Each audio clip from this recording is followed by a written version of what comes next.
you're doing well. Wow. So today was a very crazy stock market day for me. So if you're new to the channel, I do invest in the stonks, and stonks only go up, as we know. So I put some money into GameStop. Also, I think I am legally required to say this is not financial advice. Or, I don't know, there's things about market manipulation or something. I don't know, there's rules. I don't think anyone's gonna come bug me about it. Basically, so I bought some GameStop like last week and before that. And today it went all the way up to like $150. It started at the day at like $60 and then went up to 150 and then crashed back down. I think it's down to like $80, something like that right now. So I was sitting there and I was watching it go up and I was like, because I knew how much I wanted it to hit like $200. I don't know if that's realistic or not. The numbers for the stock seem like they're pretty good and they're bringing in some new blood that has some new ideas. So long term, 200 might happen. Who knows? But I'm here for the short term wins, baby. And so, and then I saw it go back down, and I was like, it's probably pretty important to have an investment strategy and have like a realistic out number.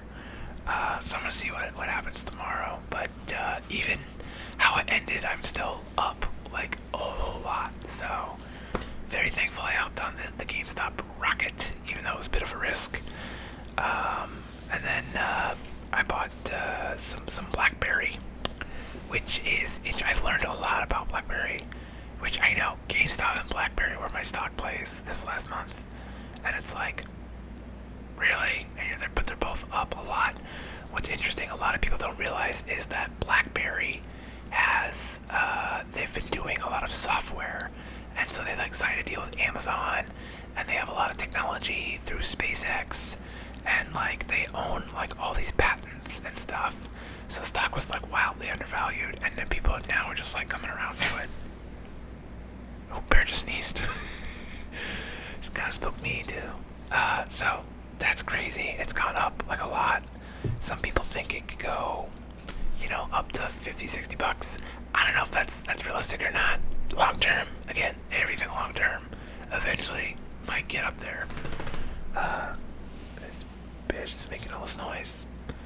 His tag fell off though, so I still have it. I just gotta get a new like metal ring so he doesn't make as much noise when he drinks water now. It doesn't bang against the side of the bowl like it used to. But yeah, so that was my morning. It's just like, and then I had some anxiety unrelated to that. It was just like a crazy anxious morning of being like, oh, will it hit $200? And I kept being like, you should sell. And I was like, nah, hold it. And I was like, yeah, it didn't. So I don't know. It's just a bonkers morning. It snowed like crazy today. It's like apparently one of the biggest like single day snowfalls in Nebraska in like the last like decade or something like that, which I don't know if that's right, because we had snow like 2 years ago that was like bonkers. And it was maybe it's just because the drifts were super high. So I don't know. It's just been a crazy day. And then I sat and processed some of these notes I have. I've got like, how many notebooks do I have? I probably have 1, 2, 3, 4.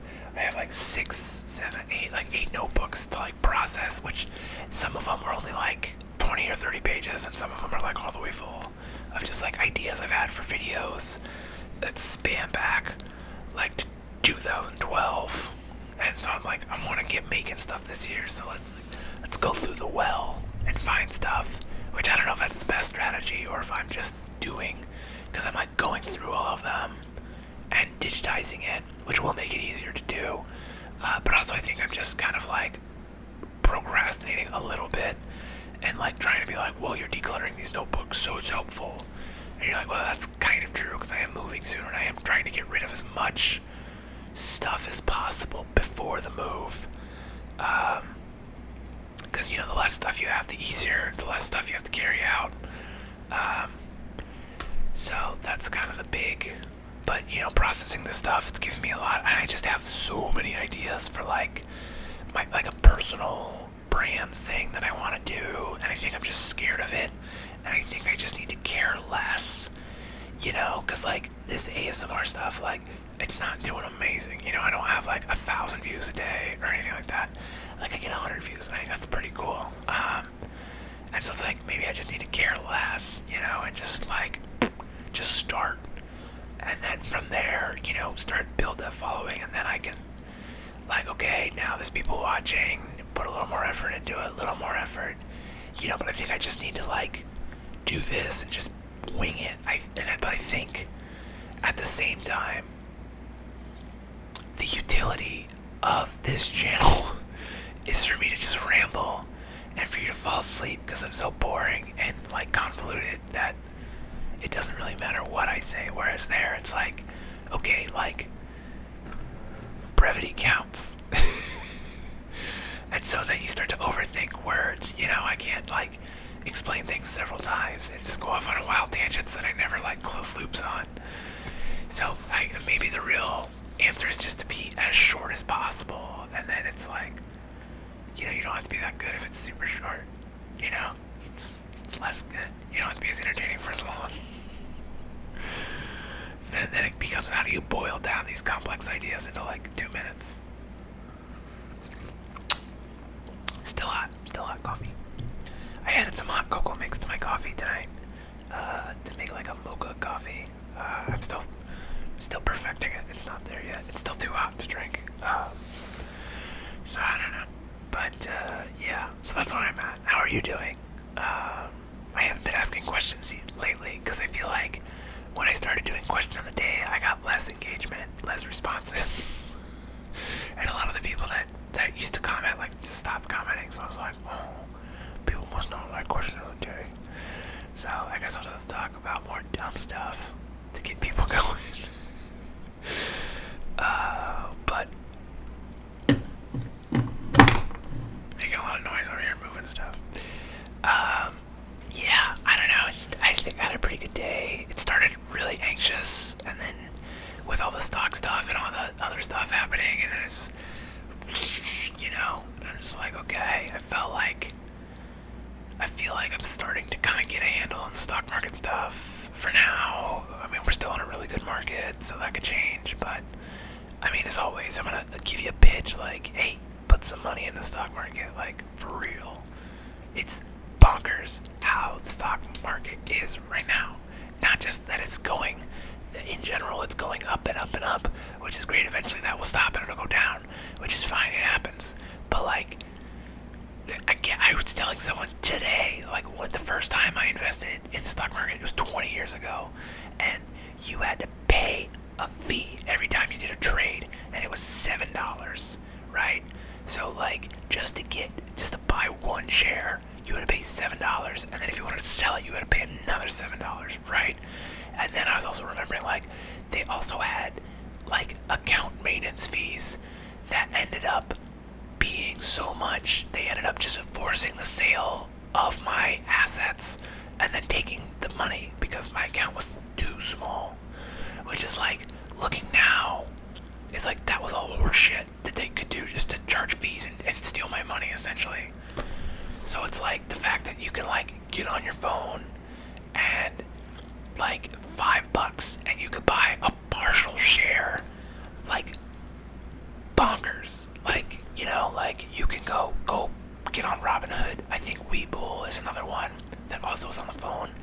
And if you got $10, like, put that $10 into Google or something, like, it's gonna be okay, like the money's not gonna go away. And so I think so many people are scared of it, and it's just like, you gotta learn to make your money work for you. That's really the only way out of poverty, so just get started just as soon as you can. It's $5 a week, $2 a week, whatever. Just get that muscle memory going. And it's just like, you see, like, the financial advice, this is like boomer financial advice of like, oh, well, you gotta just drink drink coffee at home and and people are like, okay, well that saves me like $5 a day. Like, I don't get coffee every day, but what is that, like $200 a year? It's like, yeah, right. That doesn't sound like a lot, but if you put that $200 in the stock market, all of a sudden, like if you would put that in a GameStop, a month ago, and it was trading at like $30, right now your $200 would be worth like $800, which, granted, that's a very, very, very rare scenario, and you would have had to like know that things were gonna pop off like they did, but the fix was in, so to speak. But there's so many stocks that can pop up and get 10%, 20% a day, and then you're getting $20, $40. That money starts to chunk up, and it's just like goes up 10%, goes down 5%, goes up 6%. So it's like, but it goes up. Over time. If you look at the stocks, they go up. Some of them go out of business, but if you have the good fundamentals, you do a little bit of learning, you can learn pretty much all you need to know in a weekend. They make it hard, but it's if you put in a little bit of effort, and then you just discipline yourself. Just treat it like a bill. Every month, I'm gonna put $20 into the market, $50 into the market, whatever you can afford. If that's $5, whatever. Just get started, and then it'll start. And then before you know it, you've got your emergency fund in the stock market. You can pull that out, or you can let it keep growing. Save your life. You never know. I mean, financially speaking, but same difference. Saves your life from like stress. Still counts. So that's my pitch. Please consider it. Learn about it. Do some research. It's not that scary. I promise you.